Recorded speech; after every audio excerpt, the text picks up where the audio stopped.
Salut à tous, j'espère que vous allez bien. Je vous retrouve aujourd'hui pour une nouvelle vidéo sur la chaîne et il s'agira certainement du book haul le plus conséquent que je n'ai jamais tourné, voilà, puisque cela fait environ 2 mois que je n'ai pas tourné un book haul, en sachant que j'ai reçu tout de même beaucoup de services presse, je pense même en avoir oublié ici. Et je me suis rendue donc 2 fois chez Gilbert Joseph, donc autant vous dire que j'ai quand même pas mal de choses à vous présenter, voilà. Je tiens tout de même à souligner avant toute chose, bien que je ne me justifie pas, bon, la plupart des titres que j'ai achetés chez Gilbert Joseph sont d'occasion et ils sont surtout dus au fait que j'ai des bons d'achat qui viennent de la revente de titres donc que j'ai déjà lus et que je remets sur le marché, puisque je ne vois pas l'intérêt de les conserver dans la mesure où je ne les relirai pas, voilà.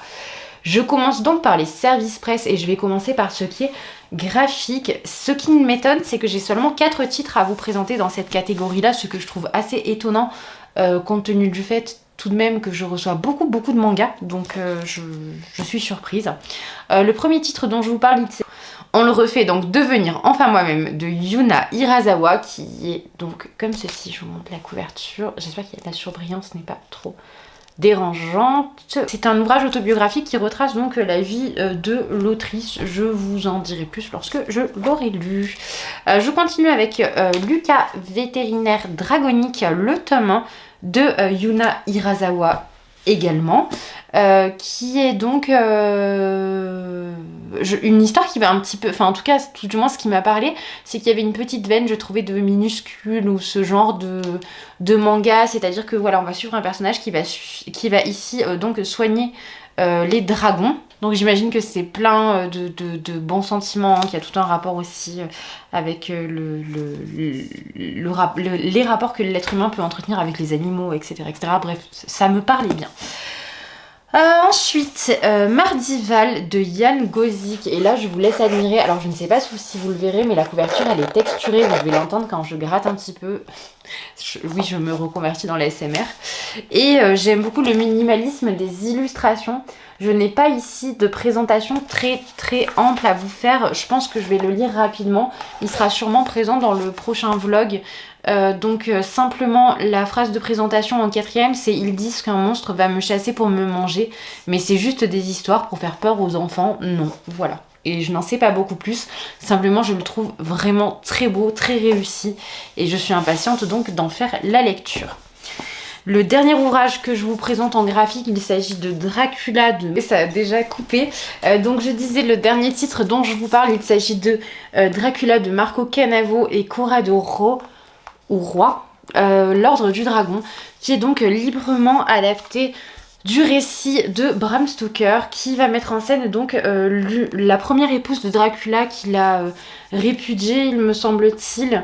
Et en fait, en gros, il l'a répudiée pour pouvoir prendre pour femme Mina, donc la compagne de Jonathan Harker, qui ressemble donc trait pour trait à la jeune femme dont Dracula était amoureux lorsqu'il était humain. Voilà.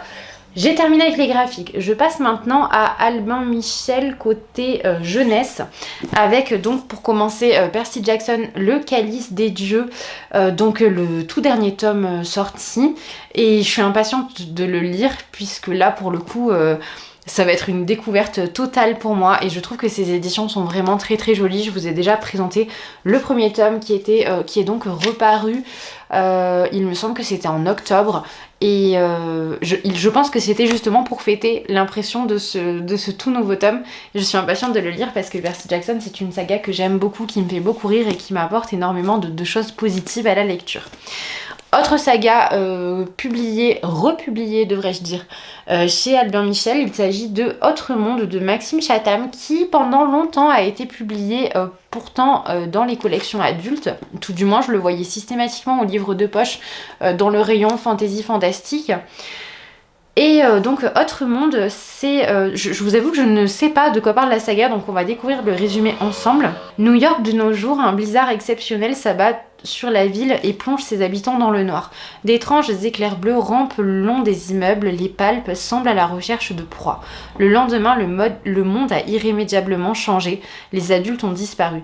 2 adolescents, 2 amis, Matt et Tobias, se réveillent dans cette ville désormais peuplée d'animaux fantastiques et de créatures monstrueuses. Un autre monde où les jeunes vont devoir s'unir pour survivre.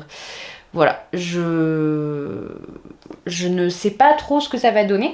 Maxime Chatham, je le connais seulement dans le registre du thriller et je ne suis pas toujours conquise par ce qu'il propose.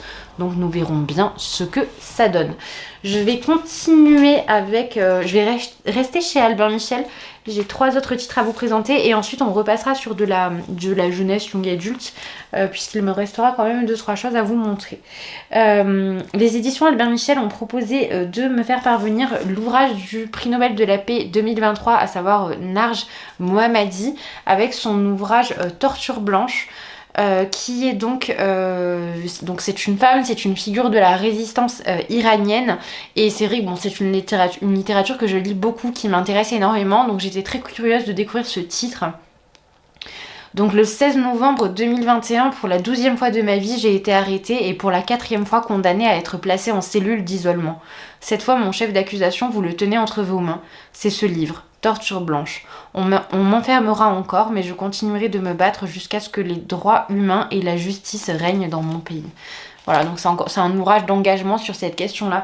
Et je suis particulièrement sensible à cette thématique. Et depuis que j'ai découvert Chador Javan, je lis quasiment tous les ouvrages que je trouve sur les femmes iraniennes, parce que vraiment, je trouve que d'une part c'est très intéressant, c'est révoltant et c'est très important d'être documenté sur la question.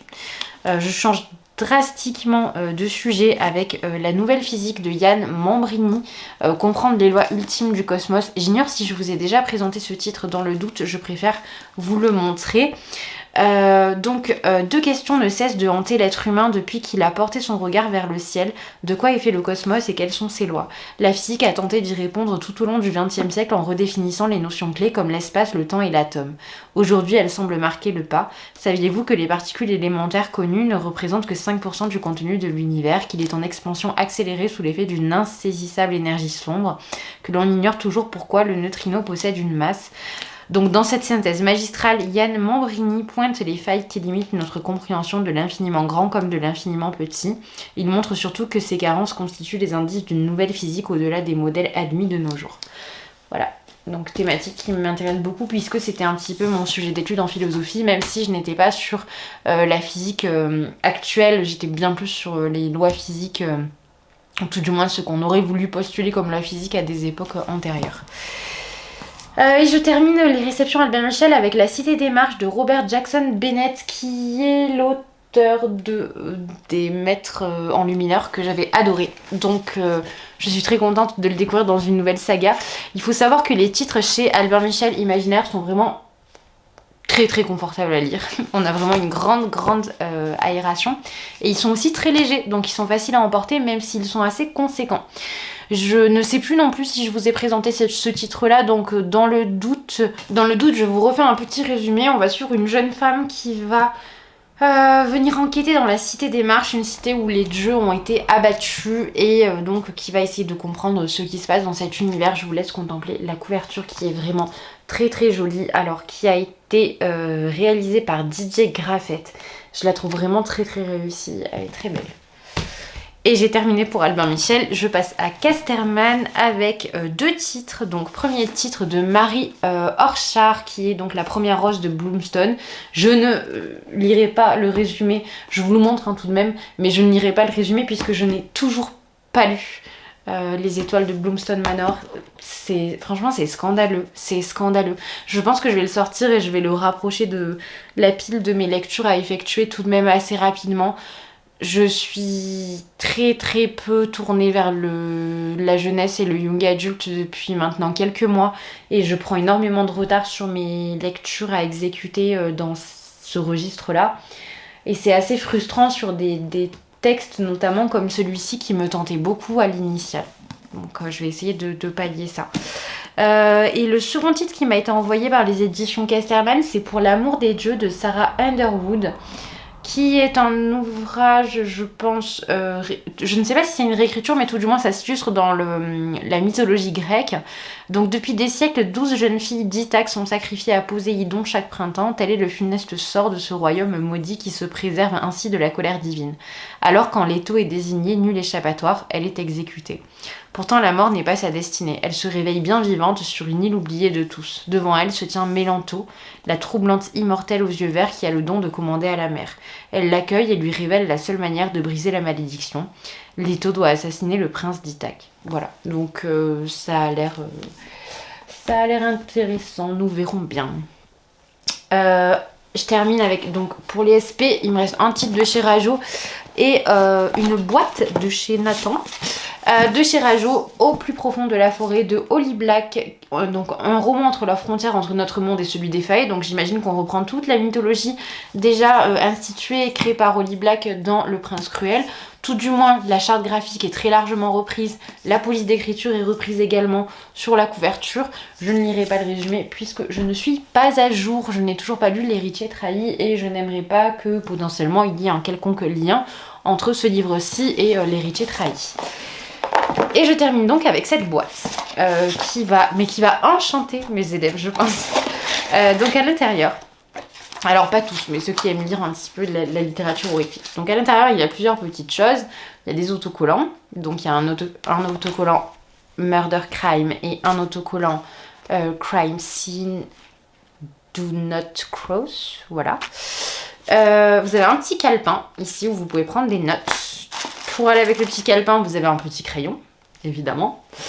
Et vous avez donc le tome 2 de donc la saga Qui ment, qui est celui-ci, donc Se taire ou mourir. Il est au format poche chez PKJ. Et vous avez le tome 3 qui... Alors, je suis désolée pour vos oreilles. Et je pense que c'est le dernier. Qui tue. Du coup, je vais pas vous lire le résumé puisque c'est un tome 3, mais voilà, le tome 3 est sorti et j'avais commencé la série sur Netflix, j'avais trouvé ça insupportable. Donc personnellement, j'ai pas continué, mais mes élèves ont bien aimé Qui ment pour l'instant. Ceux qui ont fait la lecture en ont été très contents en tout cas, donc je me dis que voilà, il faudrait peut-être que je m'y mette aussi. Donc j'en ai terminé avec les services presse et ce qu'on va faire, c'est que je vais faire maintenant tout ce qui est manga et romans de jeunesse fantasy que je me suis procuré. Donc jeunesse et fantasy, je trie un petit peu parce que tout est mélangé. Donc je vais commencer par les mangas. Je vais commencer par les mangas. Donc la première chose, c'est Carnage de Junji Ito que je n'avais pas, qui est sorti il y a peu. Donc là, je l'ai pris chez Gilbert Joseph, il était disponible seulement en neuf. Donc nécessairement, je le voulais puisque j'aime tout ce que fait Junji Ito. Donc des hordes de chauves-souris qui se nourrissent de sang, une bibliothèque hantée par les personnages des livres qu'elles contiennent, un village fantôme recouvert d'éclats de miroirs brisés, une jolie jeune femme au visage mystérieusement ensanglanté, une chanson qui pousse à la folie. Et pour la première fois en français, découvrez Stratophobie, l'un des chefs-d'œuvre de l'auteur. Alors le souci que j'ai, j'espère que ce sera pas le cas, mais parfois ça arrive que des titres soient publiés chez Mangetsu alors qu'ils ont déjà été republiés chez Delcourt Tonkam et inversement en fait. Et j'espère que là c'est pas le cas, mais après il me semble... En fait j'ai peur que certaines des histoires courtes qui ont été publiées chez Delcourt Tonkam soient à l'intérieur de Carnage. Mais on verra bien, je vous dirai ça lorsque je l'aurai lu. En tout cas c'est une de mes prochaines lectures. En occasion j'ai trouvé cette magnifique, mais vraiment magnifique édition de Spirale qui est donc l'ancienne édition de Spirale. C'était publié donc à l'époque chez Delcourt Tonkam et donc là pour le coup la couverture reprend tous les codes graphiques de Junji Ito. Elle est mais vraiment sublime. Je suis trop contente de l'avoir trouvée dans cette édition là, en sachant que je n'avais pas Spirale dans ma bibliothèque, donc ce n'est pas un achat double, c'est véritablement une première, même si j'ai déjà lu Spirale. Donc très très contente de l'avoir trouvé dans cette édition là. Je pense que pour la plupart c'est véritablement le chef-d'œuvre de l'auteur. On le connaît beaucoup, je pense aussi sous son nom anglais, à savoir Uzumaki. C'est peut-être sous ce titre là que vous en avez entendu parler. Mais en tout cas je vous recommande très vivement d'en faire la lecture, bien que pour ma part, même si j'ai commencé avec ce titre là, je ne recommanderais pas de commencer par cela.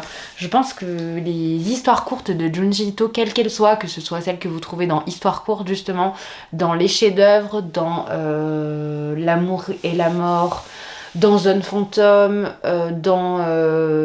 je vais m'arrêter là parce qu'après, je trouve que Soichi, déjà, ce sont seulement les histoires de Soichi. Tomie, ce sont seulement les histoires de Tomie. Donc, ouais, je trouve que moi, personnellement, je vous conseillerais de commencer par les chefs-d'œuvre. C'est purement arbitraire, mais c'est ce que je vous recommanderais. Et j'ai déjà fait beaucoup de blabla, alors que j'ai quasiment 60 livres à présenter. On en a déjà fait pas mal, quand même. Donc je poursuis avec Lettre à toi qui m'aime de Julia Thévenot, qui est publiée chez les éditions Sarbacane. Comme j'en ai entendu parler à plusieurs reprises et que c'est un texte écrit en vers libre, je l'ai pris parce qu'il était à 1€ déjà d'une part, j'étais curieuse de le découvrir et puis je pense que ce sera très très bien à mettre dans la bibliothèque de la classe pour la poésie. Voilà. Je continue évidemment d'acheter Le Sorceleur, simplement comme je fais beaucoup d'audio avec Le Sorceleur, je ne me formalise pas de ne pas les acheter dans l'ordre, ce n'est pas dramatique, au contraire je profite bien plus de les trouver d'occasion, donc j'ai trouvé le tome 6 d'occasion au prix de 10€ et ici La Saison des Orages qui est donc qui n'est pas vraiment un tome, qui est il me semble une espèce de spin-off. Et voilà, celui-là était au prix de 8,70€. Donc voilà, je me les suis procuré. J'adore cette édition. Par contre, je vais juste enlever ça rapidement parce que ça m'énerve. Et bien voilà, nous pouvons passer à tout le reste. Je commence par un ouvrage que je voulais absolument, à savoir Violette sur l'herbe à l'envers de Lana Del Rey. J'ai découvert Lana Del Rey il n'y a pas si longtemps en réalité. Et elle a détrôné à peu près tous les artistes dans mon cœur. Donc bien évidemment, j'avais envie quand j'ai découvert qu'elle... Si je dois être parfaitement honnête, j'ai vu ce titre en Italie, donc à Rome. Alors ma découverte de Lana Del Rey est vraiment très très récente. Parce que c'est ce qui m'a poussée à découvrir, à vouloir découvrir ce qu'elle faisait. Et j'ai tout écouté. Et j'ai tout écouté encore, et j'écoute tout encore et encore et encore, et je suis vraiment devenue... je ne sais pas, j'ai vraiment eu une espèce de coup de foudre pour Lana Del Rey, et donc nécessairement je voulais découvrir son ouvrage de poésie, et j'aime beaucoup ce titre Violette sur l'herbe à la renverse. Donc je pense qu'il sera lu rapidement.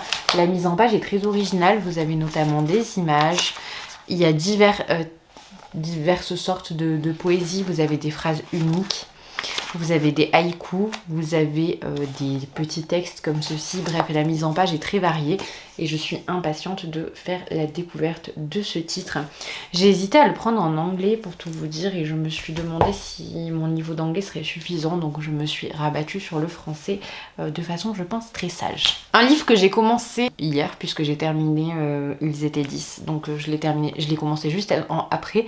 Un clown dans un champ de maïs de Adam César. Ce livre a tout pour me plaire, c'est-à-dire que nous sommes dans cette espèce d'Amérique profonde, un village entouré de champs de maïs et un clown psychopathe va sévir.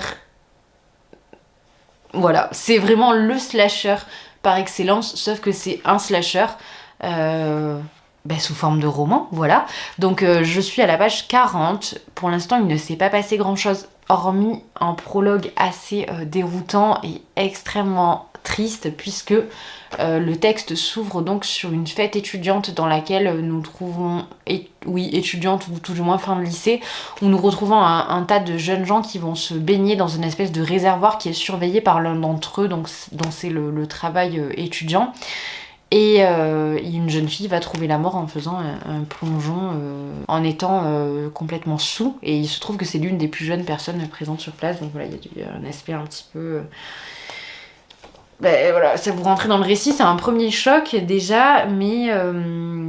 Et ensuite vous passez sur quelque chose de complètement différent, puisqu'on suit une jeune fille donc, qui s'appelle Queen, qui aménage avec son père. Donc ils viennent de Philadelphie, et elle aménage avec son père donc, dans cette ville qui s'appelle Kettle Spring.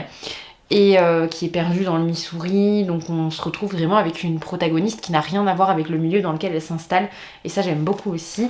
Donc je pense que je vous en parlerai dans un tout prochain avis de lecture, parce que ça se lit très très très très vite, et même si je reprends l'école, c'est typiquement le genre d'ouvrage que je peux lire rapidement, voilà, qui n'est pas trop demandant d'un point de vue intellectuel, et donc je peux tout à fait lire ça en rentrant du travail, même en étant fatiguée.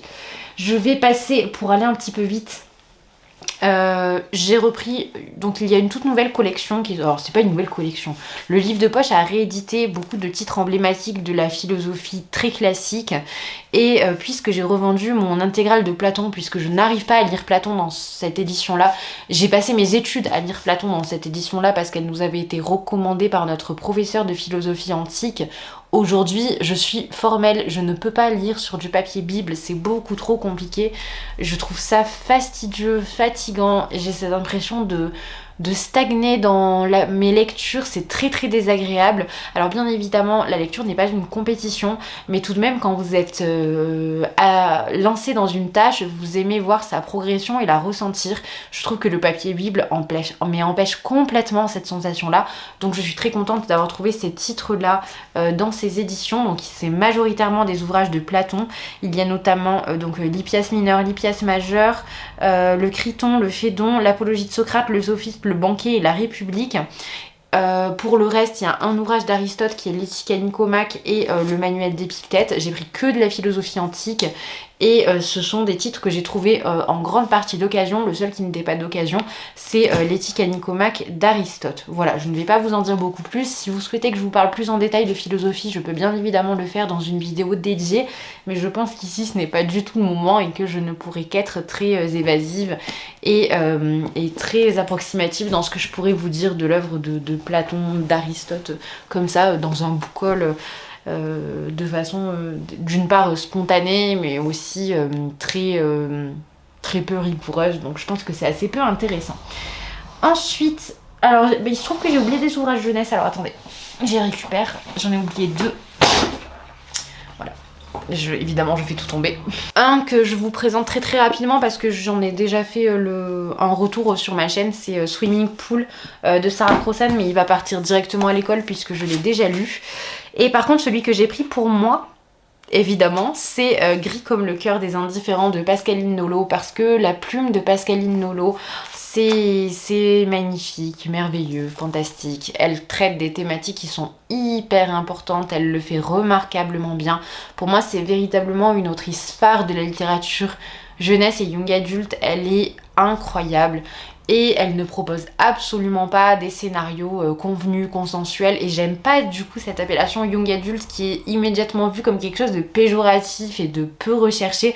Pascaline Nolot, elle est vraiment dans la recherche du mot juste, dans la recherche de l'initiation, de l'apprentissage, de la dénonciation. Et il y a un côté aussi très politisé finalement chez Pascaline Nolot, indirectement. Et tout ça, c'est top en fait. Donc voilà, évidemment que j'avais envie de découvrir Gris comme le cœur des indifférents, qui traite donc des violences conjugales, mais du point de vue donc d'un enfant qui va assister donc aux violences que son père fait subir à sa mère. Et là, cette fois, j'ai véritablement terminé la partie jeunesse et young adulte. J'ai trouvé, alors je crois que c'était à Clermont, oui c'est Clermont à Easy Cash, 22 11 63 de Stephen King. Je pense que c'est l'ouvrage de Stephen King que vous me recommandez le plus. Et bien il est là, voilà, je l'ai trouvé. Les Stephen King, vous savez, je vous les ai déjà expliqué plusieurs fois, la démarche, je les prends seulement d'occasion et seulement dans ces éditions là parce que j'aime bien, voilà, le domat, etc., etc. Je commence à en avoir un bon petit paquet et honnêtement, pour des sommes qui sont tout à fait raisonnables, ce qui me fait très plaisir. Là, en l'occurrence, si je l'avais acheté neuf, 12,90 € compte tenu de la taille, je pense que ça aurait été raisonnable aussi. Mais c'est vrai qu'en le trouvant d'occasion, on est toujours satisfait. Il y a toujours ce côté un petit peu chasse au trésor. C'est sympa, moi j'aime bien. Un autre livre que j'ai déjà lu, L'Évangile selon Pilate d'Éric Emmanuel Schmitt. Je vous ai déjà parlé de l'auteur sur la chaîne. Ce n'est pas forcément l'auteur que je préfère. En revanche, ce titre-là est mon préféré. Et j'ai très envie de le relire puisque donc c'est littéralement un évangile écrit par Pilate, c'est-à-dire les événements de la crucifixion de Jésus, de la vie de Jésus, de la condamnation de Jésus racontée par Pilate, et c'était très très bien. Alors après, il y a beaucoup de personnes qui disent qu'il y a quelque chose d'un petit peu prétentieux, etc., etc. C'est vrai, je pense qu'il y a quelque chose d'assez prétentieux dans la plume d'Éric Emmanuel Schmitt.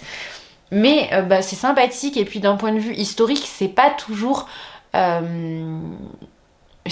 dans le faux absolu comme beaucoup de personnes le prétendent. Par exemple, après avoir beaucoup lu sur les évangiles, sur la construction de la Bible, etc., je vous assure que quand vous lisez l'évangile selon Pilate, c'est pas non plus... vous avez pas l'impression que c'est complètement à côté de la plaque, en fait, voilà. Même si je dis pas que c'est d'une grande justesse historique ou quoi que ce soit, pas du tout. Qu'est-ce que je vous présente ensuite? Je vais voir si je peux déjà grouper des choses. Je peux grouper des choses. Je peux grouper 1, 2, 3 livres que j'ai achetés à Rome. Peut-être même plus. Non, j'ai pas acheté plus de livres à Rome. Ah, ben il y a un autre Stephen King, j'en profite.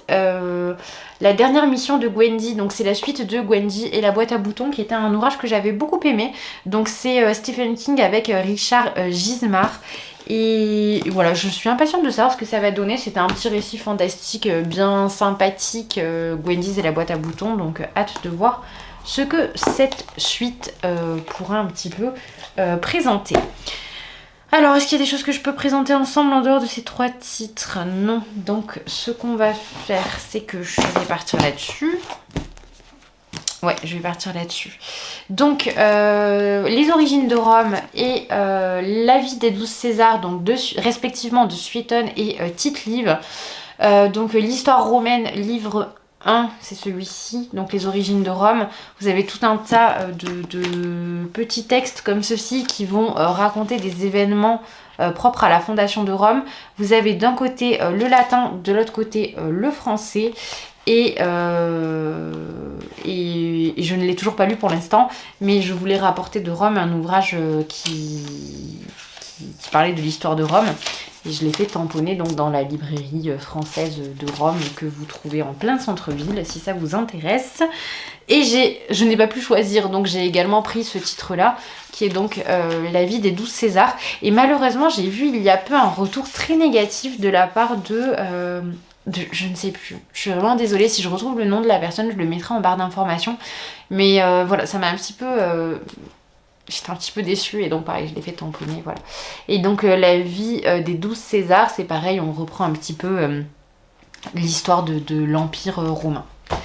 Le dernier livre que je me suis procuré, je me le suis procuré au Vatican et c'est La fin de la chrétienté de Chantal Delsol. Je l'ai commencé lorsque j'étais dans la file d'attente de la chapelle Sixtine. Il y a quelque chose d'un petit peu... Non, pardon, de la basilique Saint-Pierre. Il devait y avoir quelque chose de très snob qui émanait de moi à ce moment-là. En gros, elle explique en quoi la fin du monde chrétien n'est pas la fin du monde tout court et en quoi il y a une inversion, on va dire, une inversion normative, en gros, dans nos sociétés. Donc c'est un ouvrage qui est à la fois politique et philosophique. Il est assez orienté par contre, et ça c'est quelque chose qui me plaît pas beaucoup. Je pense que cette madame que je ne connaissais pas, alors je l'ai su finalement en lisant la 4e de couverture, mais cette madame travaille au Figaro et cette madame doit être fortement de droite. Alors je ne critique pas toute l'idéologie de droite, ce n'est pas ce que je suis en train de dire, mais ça se ressent beaucoup dans les propos écrits. Et si ça vous dérange, je pense que vous aurez un petit peu du mal à lire ce type de titre. Par contre, c'est intéressant parce que voilà, donc l'ouvrage est divisé en 2 parties. Vous avez l'inversion ontologique et plus tout ce qui va traiter de la morale, par exemple. Et de l'autre côté, vous avez donc la fin de la chrétienté, mais l'inversion normative. Et vous avez donc toute une interrogation sur le pourquoi on a quand même ce renouvellement de la volonté de spiritualité à travers tout ce qui va être beaucoup plus païen, donc toutes les formes de paganisme, tous les polythéismes, etc. etc. Voilà, donc c'est un ouvrage, je dirais, c'est un essai, quoi. Mais ça va, c'était intéressant. Enfin, j'ai commencé à le lire et c'était intéressant, même si encore une fois, comme je vous le dis, c'est assez orienté. Je vais continuer avec elle. On va faire la science-fiction parce qu'il n'y a pas beaucoup de choses. Et après, on fera la poésie, je pense. J'ai l'impression que c'est infini. J'espère que pour vous, ça va. Mais moi, j'ai vraiment l'impression que c'est infini. Donc, Silo de Hugh Howey et Histoire de science-fiction. Donc, je poste tout de suite celui-là. Je pense que vous connaissez Silo. J'ai pas besoin de vous le présenter. Gros classique de la littérature de science-fiction que je n'ai toujours pas lu, donc que j'ai envie de lire. Et cette petite collection-là, Donc histoire de science-fiction. Je l'ai découverte grâce aux petits ouvrages dont je vous ai déjà parlé en point de lecture. Je vous les mettrai juste ici. Donc il y a Audience captive et un ouvrage sur la fin du monde. Destination fin du monde, voilà. Donc ce sont des petits titres qui avaient été publiés dans ces recueils-là, qui aujourd'hui sont introuvables, qui anciennement étaient chez le livre de poche et qui reprenaient, donc qui étaient des anthologies reprenant un petit peu donc soit la science-fiction, soit l'horreur, soit tout un tas de thématiques, bref. Et donc celui-là, ce sont les histoires de science-fiction et je suis impatiente de le lire parce que j'avais adoré les petites nouvelles prises isolément, donc je pense que ce sera top d'en retrouver tout de même quelques-unes regroupées. Ce qu'on va faire, c'est que maintenant je vais vous présenter ce que j'ai acheté à Athènes cette fois. Donc c'est dire depuis quand je n'ai pas tourné de book haul quand même, parce que j'ai eu le temps de partir 2 fois en voyage, d'avoir 2 périodes scolaires, d'aller 2 fois chez Gilbert Joseph. Vous allez voir que c'est très cliché. Donc premièrement j'ai pris Thucydide, Histoire de la guerre du Péloponnèse, que je n'ai jamais lu, donc c'est la première partie. Et alors quelle déception, j'ai pris ce titre dans une librairie française d'Athènes. J'étais très contente, je me suis dit ah c'est bien, je voulais un livre sur l'histoire d'Athènes, sur l'histoire du Péloponnèse, puisque j'allais aussi sur les îles, etc., etc. Et alors je rentre dans une autre librairie dans laquelle je n'aime pas beaucoup en fait les éditions GF pour tout ce qui va être très très condensé, parce que je trouve que c'est difficile à lire. Je trouve que c'est vraiment très difficile à lire. Sauf qu'il n'y avait que cette édition de l'histoire de la guerre du Péloponnèse. Et là je rentre dans une autre librairie et que vois-je ? L'édition folio classique avec l'intégrale de l'histoire de la guerre du Péloponnèse au même prix que le prix de cette première partie. Voilà, donc assez déçue, mais bon, contente tout de même d'avoir pu ramener un titre d'Athènes. Et l'autre titre que j'ai ramené, je ne sais pas pourquoi, en France, je trouve qu'on a beaucoup de mal à trouver des titres de Lord Byron. Et il se trouve que Lord Byron était un petit effronté, voyez-vous. Puisque en Grèce, donc déjà d'une part, vous trouvez à Athènes une statue de Lord Byron en face de la porte d'Adrien qui mène donc sur le temple de Zeus. Ça c'est la petite histoire, mais surtout Lord Byron a quand vous allez à Cap Sounion, qui est à peu près à 2 heures d'Athènes, donc il y a une petite anecdote qui existe, qui est que Lord Byron a gravé donc son nom sur un des piliers du temple. Voilà. Donc Lord Byron, il est connu en Grèce. Il est connu à Athènes et trouver ses titres, c'est beaucoup plus facile qu'en France. Et trouver ses titres en français, je trouve ça impressionnant. Donc voilà, je suis tombée sur Don Juan de Lord Byron et je l'ai pris, puisque je vous assure, je ne l'ai jamais vu en France. Alors peut-être que je cherche mal, peut-être que je ne cherche pas au bon endroit, mais tout de même, j'arrive à tout trouver. Et je ne trouve jamais Lord Byron. Donc je pense qu'il y a aussi le fait que voilà, c'est difficile à trouver en France, simplement. Sur la poésie, est-ce que j'ai beaucoup de choses à vous présenter ? Oh, j'ai quelques essais encore à vous présenter, j'ai pas trié. Bon, peu importe, on va partir comme ça. Donc en poésie, j'ai pris Ariel de Sylvia Plath pour continuer ma découverte de l'autrice. Et les poèmes choisis de René Vivien. Je voulais cette édition parce qu'elle est vraiment très très agréable à lire. Donc voilà, 2 petits ouvrages que j'ai trouvés chez Gilbert Joseph. Également, non, pas Sylvia Plath, je vous dis des bêtises, Vinted pour Sylvia Plath. Et toujours en parlant de Sylvia Plath, je vous en ai déjà parlé, Euphorie, qui est donc la vie de Sylvia Plath racontée par Hélène Queled. Et je suis censée lire ce livre prochainement puisqu'il faisait partie de ma palle de mars au féminin. Pour couper visiblement, ce book haul est beaucoup trop long. Je vous disais que Euphorie, c'était un titre que j'étais censée lire pour mars au féminin. Nous sommes en avril et je ne l'ai toujours pas lu. Voilà, c'était simplement cette petite parenthèse. Parenthèse que je pourrais faire sur la quasi-totalité des livres que je vous présente et que je suis censée lire. Je poursuis. Alors, comment regrouper encore un petit peu des choses ? Allez, là j'ai 2 titres de Romain Gary. J'ai Pseudo, c'est un ouvrage écrit sous le pseudonyme de Émile Ajar. Donc après avoir signé plusieurs centaines de fois, si bien que la moquette de ma piole était recouverte de feuilles blanches avec mon pseudo qui rampait partout, je fus pris d'une peur atroce. La signature devenait de plus en plus ferme, de plus en plus elle-même pareille, identique, telle qu'elle, de plus en plus fixe. Il était là. Quelqu'un, une identité, un piège à vie, une présence d'absence, une infinité, une difformité, une mutilation qui prenait possession, qui devenait moi. Émile Ajar, je m'étais incarnée. Voilà. Donc ça c'est super intéressant je trouve. Donc c'est sur cette idée un petit peu que en fait Romain Gary s'est finalement scindé en deux dans son œuvre, puisqu'il y a toute une partie de ses textes qui ont été écrits par Émile Ajar et une autre par Romain Gary. Et ensuite Clair de femme, donc ce roman est un chant d'amour à cette troisième dimension de l'homme et de la femme, le couple. L'union de Yannick et Michel est rompue par un destin inéluctable, mais un désespoir d'amour qui désespérerait de l'amour est pour eux une contradiction qu'ils ne peuvent admettre. Il faut donc triompher de la mort. Yannick dit à Michel, je vais disparaître, mais je veux rester femme. Je te serai une autre, va vers elle, va à la rencontre d'une autre patrie féminine. La plus cruelle façon de m'oublier, ce serait de ne plus aimer. Et c'est ainsi qu'apparaît Lydia, et que se reformera, dans une célébration passionnée, au-delà de l'éphémère, la patrie du couple, où tout ce qui est féminin est homme, tout ce qui est masculin est femme. Voilà, c'est un ouvrage que je ne connaissais pas du tout, et qui se rajoute donc à cette petite liste de titres de Romain Gary que j'ai à lire. J'en ai pas énormément, hein, puisque j'ai Gros câlin, et j'ai ces deux-là maintenant. Voilà. Ensuite, ce qu'on va faire, je vous le passe vite fait, j'ai repris La chute de Camus, mais c'est un titre que j'ai déjà lu et dont je vous ai déjà parlé sur la chaîne, même si c'était il y a moultes années, je l'ai tout le toit fait, donc voilà.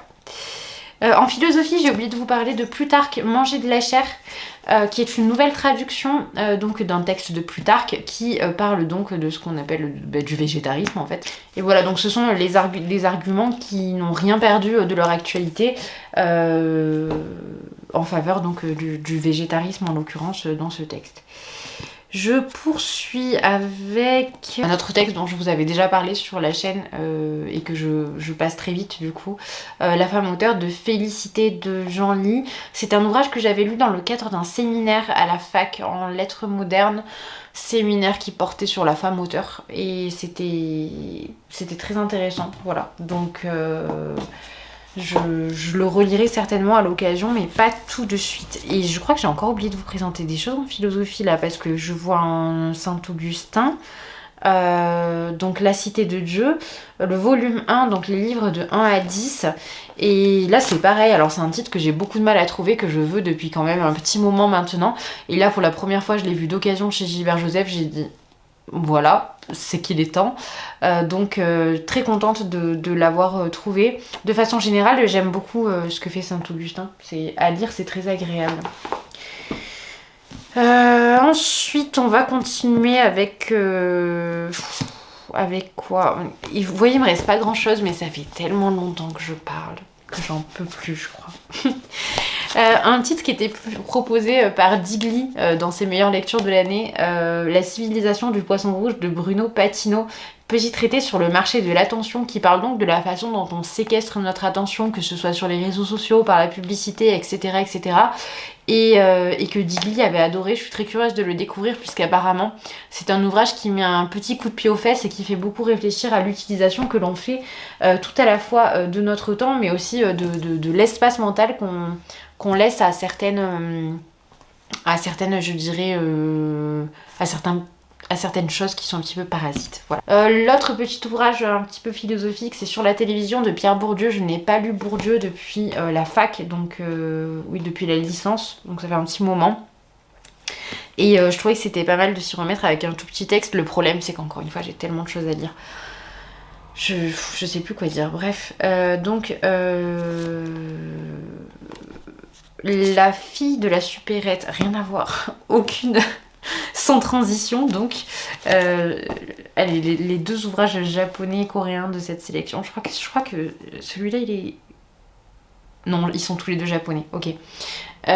Donc le premier, ah non, coréen. Donc le premier, de Sayaka Murata, la fille de la supérette. 36 ans et célibataire, Keiko travaille comme vendeuse dans un combini. Ces supérettes japonaises ouvertes 24 heures sur 24, elle n'envisage pas de quitter ce petit univers rassurant aux grandes dames de son entourage qui désespèrent de la voir un jour fonder une famille.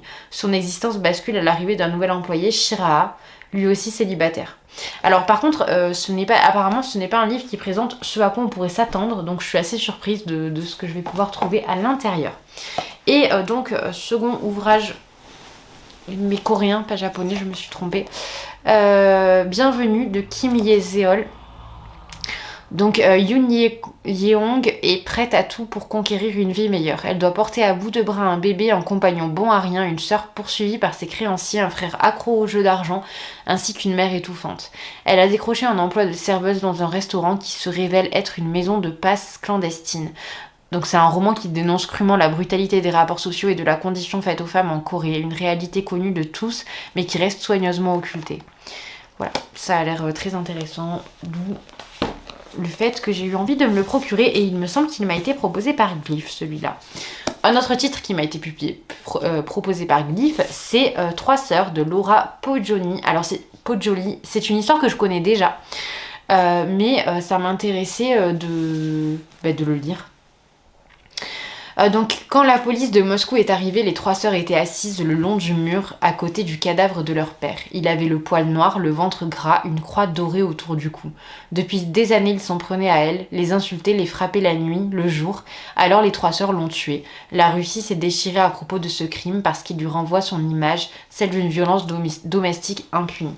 Donc c'est un ouvrage qui m'a tenté directement lorsque j'ai lu la présentation sur Glyph. C'est pour cette raison que je me le suis procuré, et le fait divers à l'origine de cette histoire est très intéressant. Je vous invite à vous pencher dessus si vous en avez l'occasion. Il existe tout un tas de vidéos YouTube sur la question. Ensuite, Clélie, histoire romaine de Madeleine de Scudéry, qui me fait envie depuis un moment, qui est un texte du 17e. Je lis très très peu le 17e, donc ce sera l'occasion de m'y remettre. Et je suis très très curieuse d'en savoir plus. Une autre époque que je lis peu, Christine de Pisan. Alors il faut voir à quelle époque on... Oui, c'est ça, 14e, 15e. Donc elle naît en 1364 et elle meurt en 1430. Donc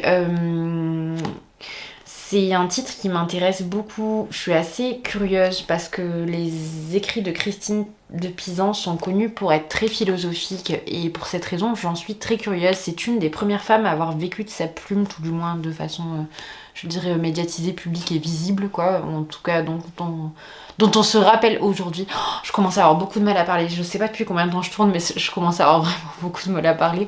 Bref, donc très envie de lire ce titre. Il m'en reste plus que 2 à vous présenter, donc il faut tenir le coup. La recluse de Whitfell Hall de Anne Brontë, qui est la sœur Brontë dont j'entends le plus de bien, je vous l'ai déjà dit, et je suis censée lire Agnès Grey depuis un petit moment, chose que je n'ai pas faite, mais je me suis pris celui-ci. Parce que je suis très intriguée et que ça fait un petit peu écho aux thématiques de La séquestrée de Charlotte Perkins Gilman. Bref, ce sont des thématiques qui se répondent, et donc j'en étais curieuse, donc je me le suis procuré, voilà. Je termine avec le journal d'une ménagère folle de Sue Kaufman.